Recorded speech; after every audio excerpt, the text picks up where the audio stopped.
এই কয়েকদিন ধরে খুব বেশি বৃষ্টি হচ্ছে, আর সত্যি বলতে এমন বৃষ্টির দিনেই আমাদের সবার কেন যেন একটু বেশি মুখরোচক খাবার খেতে মন চায়। আর সেই রসনা বিলাসে কাটলো আমার আজকের দিনটি। হ্যালো, আমি সাবরিন ফ্রম সাবরিনস ডেইলি ডায়েরি।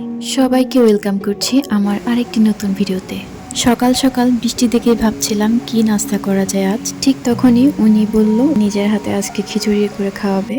তাই সে নিজ হাতে রান্না করলো গরম গরম খিচুড়ি। বৃষ্টির সকালে প্রিয় মানুষের হাতের এমন উপহার, দিনটা শুরু হলো এক দারুণ তৃপ্তি দিয়ে। আলহামদুলিল্লাহ। খাওয়া শেষ করে কিছুক্ষণ জানালার ধারে কাটালাম। বৃষ্টির রিনিঝিনি শব্দ আর হিমেল হাওয়ায় মনটা যেন এক নিমিষে শান্ত হয়ে গেল। এরপর আস্তে আস্তে দুপুরে রান্নাবান্না করার তড়িঘড়ি শুরু হলো। বৃষ্টির দিন মানেই তো স্পেশাল মেনু।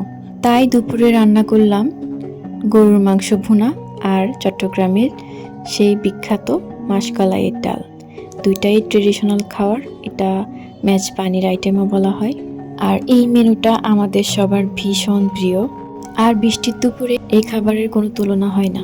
তৃপ্তি করে খেয়ে এরপর দিলাম লম্বা একটা ঘুম। বিকালের ঘুমটা আমার জন্য ম্যান্ডেটরি, এটা আমি অল্প সময়ের জন্য হলো ঘুমাতে হয়। ঘুম থেকে উঠে মনটা কেন যেন একটু টক ঝাল খুঁজছিল, তাই চট জলদি বানিয়ে নিলাম কাঁচা আম মাখা।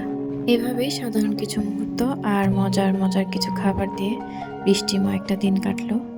আমার ভিডিওটা কেমন হয়েছে কমেন্ট করে জানাবেন। দেখা হবে পরের ভিডিওতে। আল্লাহ হাফিজ।